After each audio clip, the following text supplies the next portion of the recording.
આ 9 દાડા તો થોડું બેઠી લે કાલથી અને હું આલી શક્તિ આ 9 દાડા ખાલી માતા બતાવું એ રીતે ઉપવાસ કરું એટલે ઉપવાસ નો અર્થ સમજાવું ફરી ઉપવાસ એટલે તન મન વચન થી પવિત્ર રહેવું ઉપવાસ એટલે બ્રહ્મચર્યનું પાલન કરવું ઇન્દ્રિયોને વશમાં કરવી શું કીધું સમજ પડે હું બધી વાત કહું છું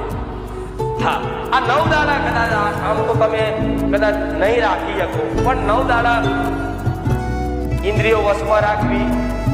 મન ચંચલ હોય જોતો ભાગતું હોય ખરાબ ખોટું વિચાર કરતું હોય એને કદાચ ભગવાન માતાજી લગાવવું પડે પરાણે લગાવવું પડે લાગશે નહીં મનને છૂટું કે લાગી જશે ના નહીં લાગે પરાણે મોકલું છે ને દોરી બધી પકડવું પડશે ભક્તિ કરવા બેસો ઉપવાસ કરશો અને જાત જાતનું મન શું કરે દાબેલી વડાપાવ પકોડી અને જો ઉપવાસ હોય તારે જ યાદ આવે સારું રોજ ઉપવાસ કરીએ